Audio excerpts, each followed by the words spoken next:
할렐루야. 아멘. 오늘도 고르고 복된 날 주인전에 나오신 귀하신 성도님들을 축복합니다. 아름다운 장미의 계절 그리고 가정의 달 5월이 지나고 이제 호국 보훈의 달 6월이 시작되었습니다. 나라와 민족을 위해서 더욱 힘써 기도하는 우리가 되기를 원합니다.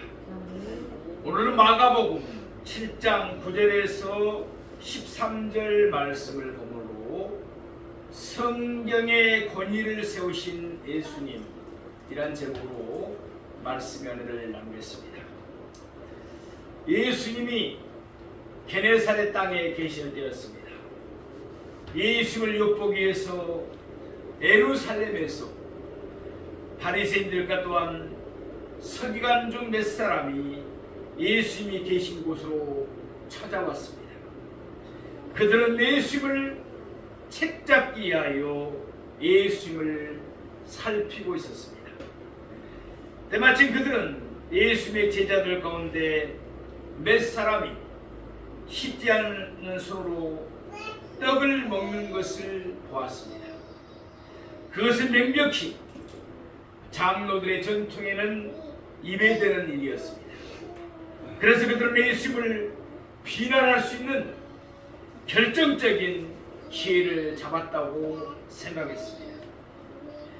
장로들의 전통에 의하면 음식을 먹기 전에는 손을 잘 씻어야 했습니다. 시장에 돌아와서는 온몸을 씻고 나서야 비로소 음식을 먹을 수 있었습니다. 또한 음식을 먹기 전에는 음식을 담을 잔과 주발과 놋그릇도 씻어야 했습니다. 이와 같이 장로들의 전통은 음식을 먹기 전에 씻는 일은 아주 강조했습니다. 물론 이것은 이생상의 문제가 아니었습니다. 물론 우리가 손을 씻고 음식을 먹는 것은 이생상으로 좋은 일이죠. 그러나 그것은 이생상의 문제가 아니었습니다. 종교적인 이유 때문이었습니다. 장로들의 전통에 따르면 씻지 않은 손으로 음식을 먹으면 사람이 부정해진다고 여겼습니다. 그런데 바리새인들과 서기관들이 보니까 예수님의 제자들 가운데 몇 사람이 씻지 아니한 손, 그 부정한 손으로 떡을 떼는 것이었습니다.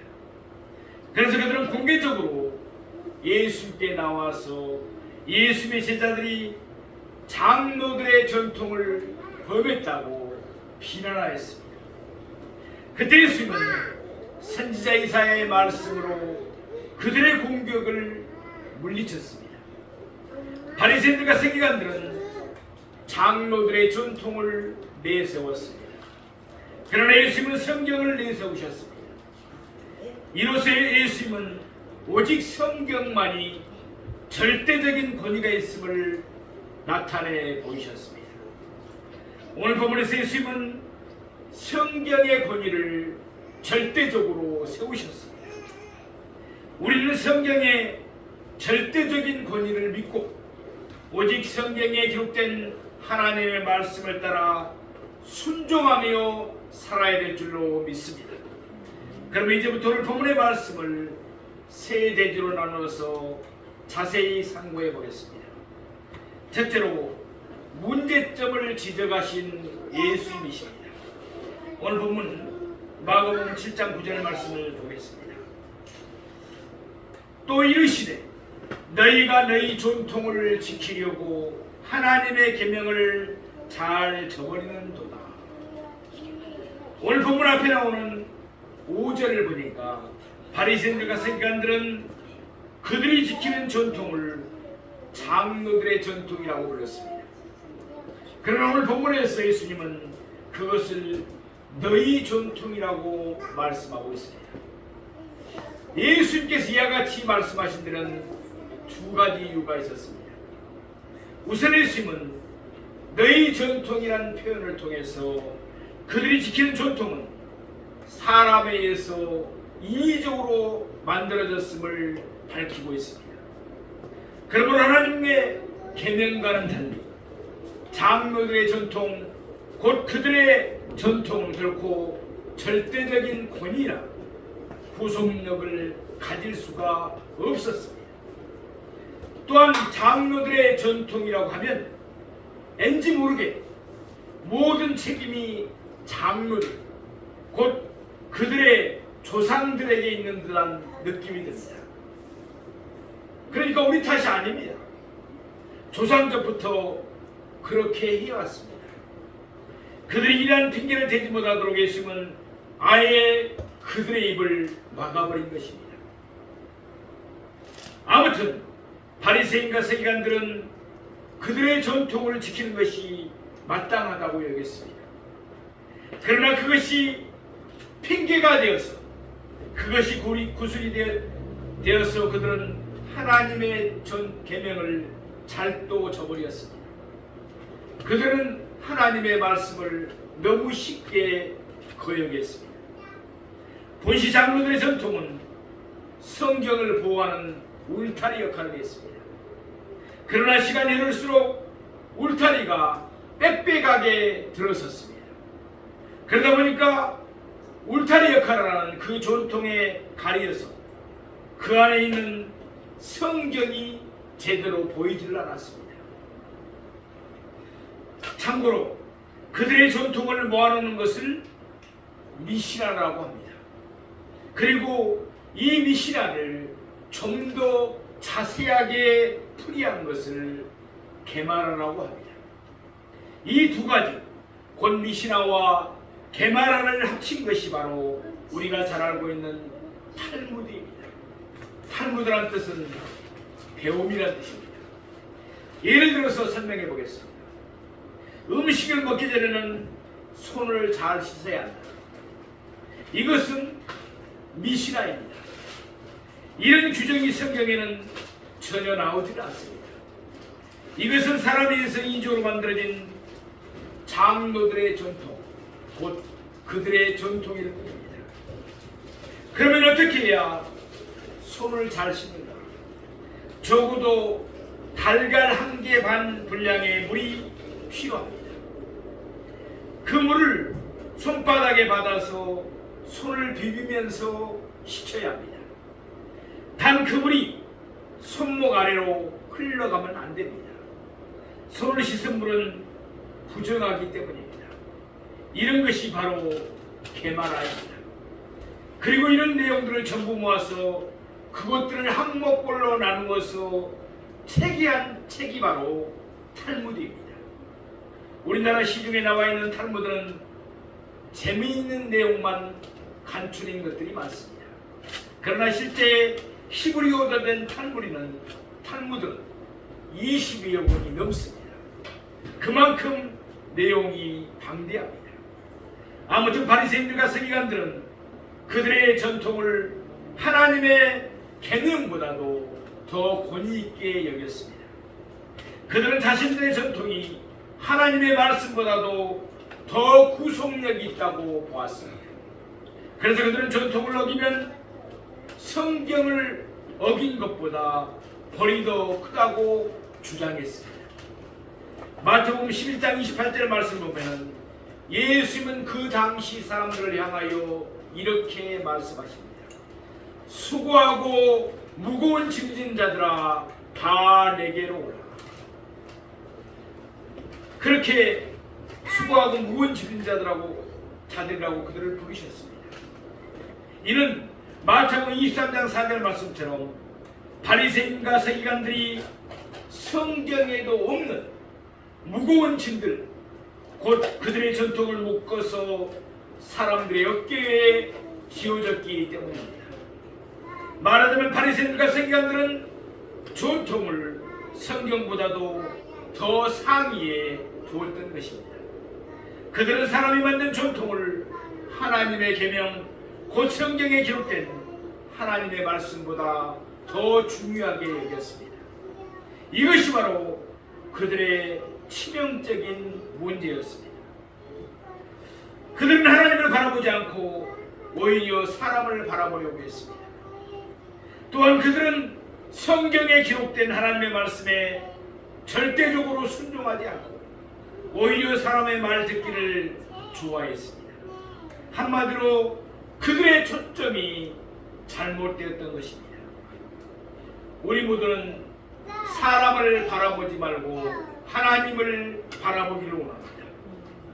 사람의 말에 귀를 기울이지 말고 오직 성경에 기록된 하나님의 말씀에 귀를 기울이십시다. 우리의 초점은 언제나 하나님과 하나님의 말씀인 성경에 있기를 바랍니다. 둘째로 구체적인 예를 드신 예수님이십니다. 오늘 본문 마가복음 7장 10절 말씀을 보겠습니다. 모세는 내 부모를 공경 안 하고 또 아버지나 어머니를 모욕하는 자는 죽임을 당하리라 하였거늘. 아멘. 오늘 본문에서 먼저 예수님은 바리새인과 서기관들의 문제점이 무엇인가를 지적하셨습니다. 그들은 자기들의 전통을 지키기 위하여 하나님의 계명을 잘 저버렸습니다. 곧이어서 예수님은 이와 관련된 하나의 구체적인 예를 드시고 계십니다. 내 부모를 공경하라.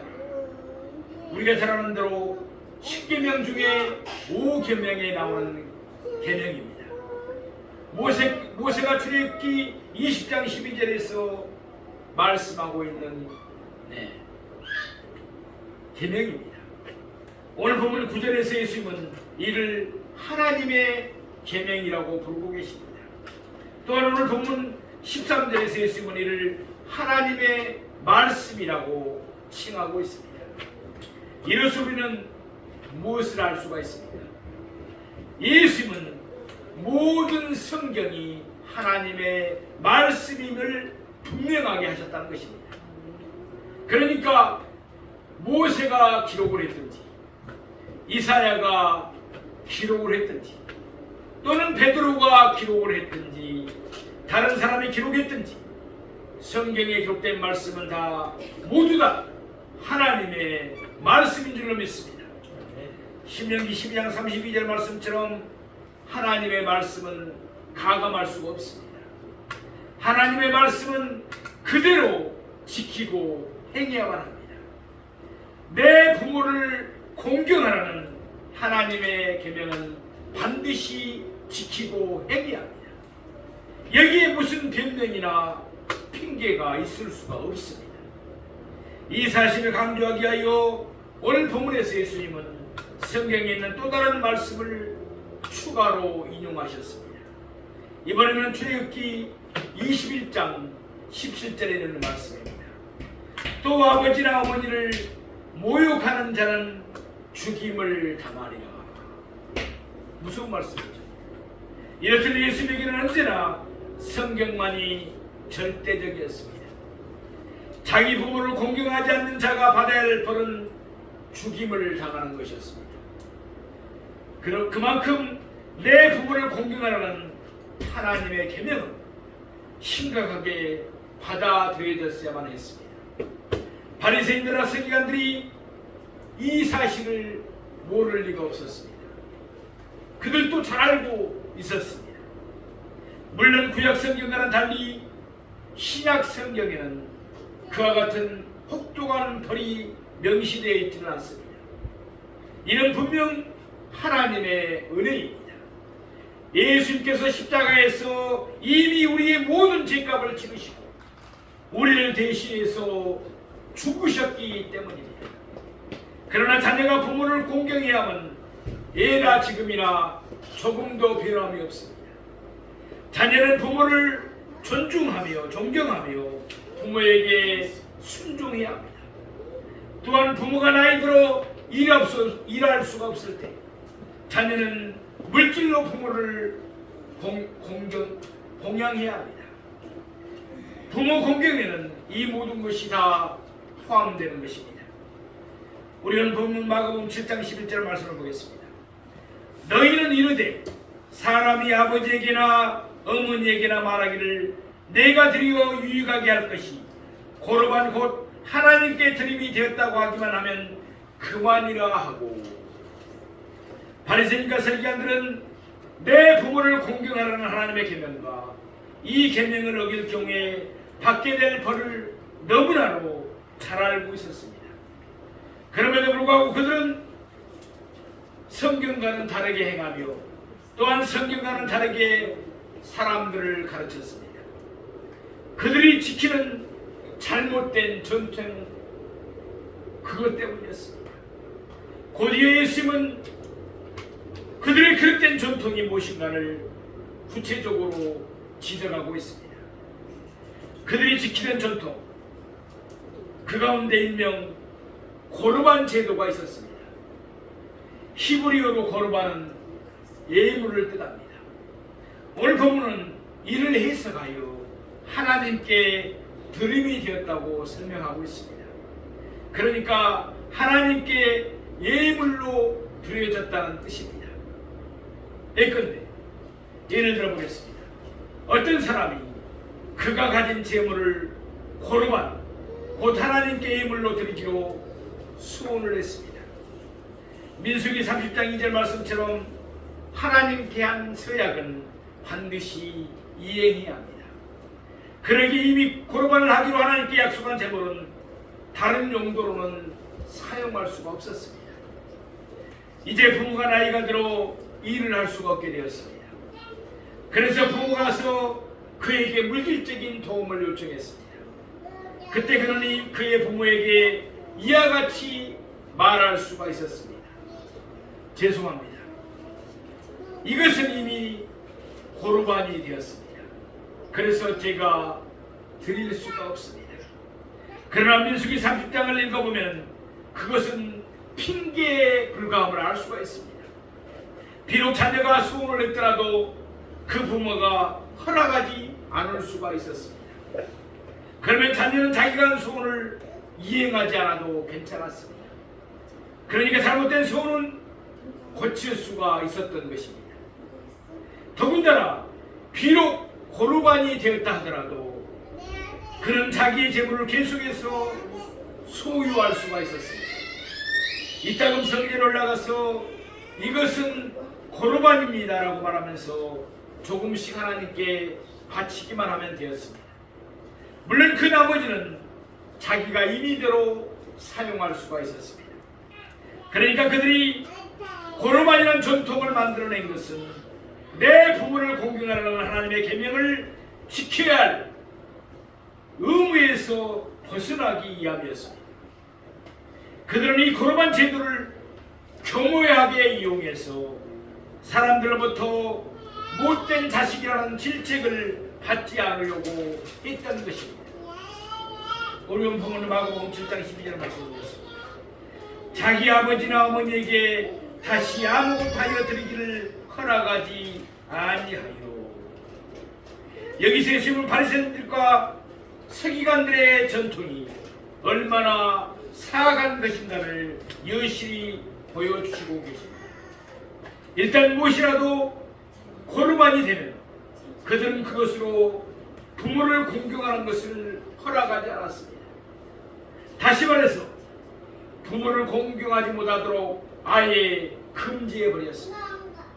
이유는 뻔합니다. 하나님이 부모보다 더 크시기 때문에 하나님을 섬기는 일이 부모를 섬기는 일보다 우선돼야 한다는 것입니다. 그러나 깊이 따지고 들면 이것은 부모를 공경하지 않으려고 자기를 합리화시키려는 하나의 핑계요 구실에 불과할 뿐이었습니다. 내 부모를 공경하라. 이것은 하나님의 계명입니다. 그런데도 바리새인들과 서기관들은 고르반이라는 전통을 만들었습니다. 내 부모를 공경하지 않아도 된다 라고 가르쳤습니다. 심지어는 그 전통을 지키기 위해서 내 부모를 공경하면 안 된다라고 주장하기도 했다고 합니다. 이와 같은 바리새인들과 서기관들은 그들의 전통을 지키려고 하나님의 계명을 잘 저버렸습니다. 이에 대해서 오늘 본문 앞 6절에서 예수님이 말씀하신 바와 같이 선지자 이사야가 그들 내시가는 자들에 대해서 잘 예언했습니다. 그들의 입술로는 하나님을 공경했습니다. 그러나 그들은 하나님의 마음은 하나님에게서 멀었습니다. 한마디로 그들은 애시가는 자들이었습니다. 겉과 속이 틀렸다는 것입니다. 그 결과 그들이 하나님을 경배한다고 했지만 그들의 경배는 하나님께서 연락받지 않은 헛된 경배에 지나지 않았습니다. 우리는 언제나 하나님을 바라보면서 우리의 마음을 온전히 하나님께 드리기를 원합니다. 성경의 권위를 확신하면서 성경 말씀을 붙들고 성경 말씀에 순종하며 사는 저와 여러분이 되기를 소망합니다. 그리할 때 우리가 드리는 예배는 하나님이 기쁘시는 참 예배가 될 것이기 때문입니다. 셋째로 결론을 내리신 예수님이십니다. 우리 마가복음 7장 13절을 말씀을 보겠습니다. 너희가 전한 전통으로 하나님의 말씀을 폐하며 또 이 같은 일을 많이 행하느니라 하시고, 바리새인과 서기관들은 조상들로부터 잘못된 전통을 이어받아서 그대로 준행했습니다. 뿐만 아니라 그들은 보다 적극적으로 그 거듭된 전통을 다른 사람들에게도 전하여 주면서 남들도 그 어그러진 전통을 그대로 지킬 것을 강요했습니다. 그 결과는 어떠했습니까? 8절 말씀과 같이 그들은 하나님의 계명을 저버렸습니다. 또한 9절 말씀과 같이 그들은 하나님의 계명을 저버렸습니다. 그러더니 결국 13절 말씀과 같이 그들은 하나님의 말씀을 폐하였습니다. 점점 그도가 더 심해졌습니다. 물론 그들이 하나님의 말씀을 폐한 것은 제5계명에만 국한된 것이 아니었습니다. 예수님이 지적하신 대로 그들은 이 같은 일을 많이 행했습니다. 그들은 그들의 전통으로 하나님의 말씀을 폐하는 일을 빈번하게 행했던 것입니다. 이미 마가복음 2장에도 그러한 예가 있었습니다. 안식일에 예수님의 제자들이 밀밭 사이로 지나가게 되었습니다. 예수님을 따라다니면서 복음을 전하고 또 병을 치유하면서 젊은 그들이 배가 고팠습니다. 허기가 졌습니다. 그래서 그들은 손으로 밀이삭을 잘라서 그것을 손으로 비벼서 먹었습니다. 신명기 23장 25절을 보면은 먹을 것이 없는 사람은 타인의 곡식밭에 들어가 손으로 그 이삭을 딸 수가 있었습니다. 여기서 날에 대해서는 아무런 예의 규정이 없었습니다. 비록 안식일이라도 먹을 것이 없는 사람은 다른 이의 곡식밭에 들어가서 손으로 그 이삭을 따먹을 수가 있었습니다.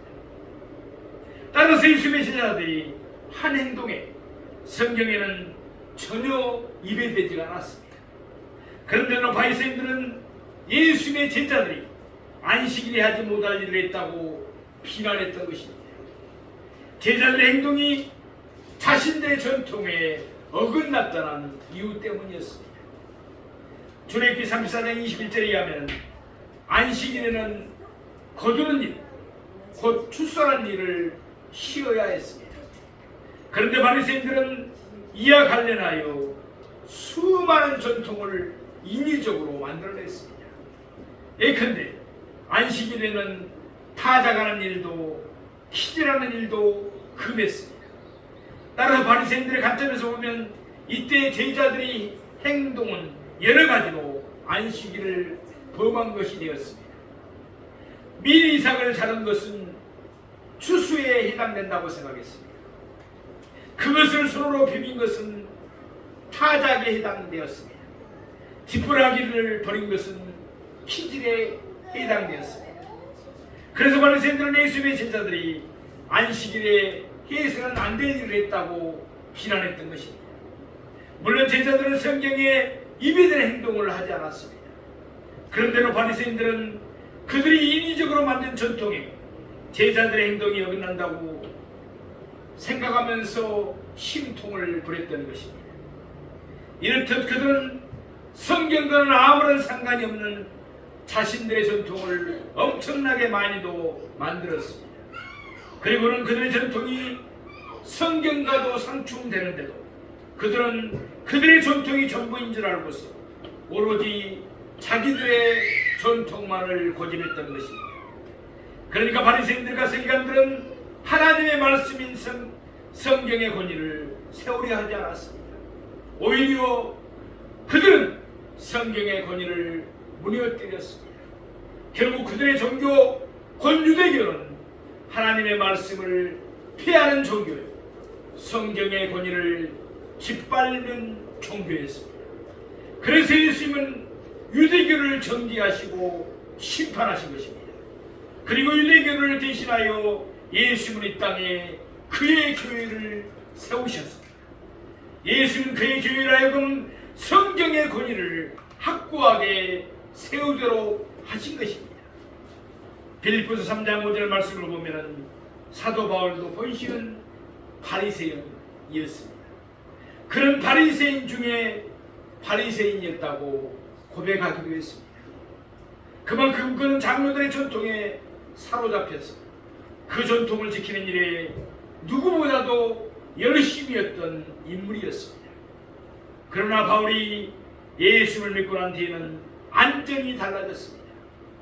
그는 철저하게 회개했습니다.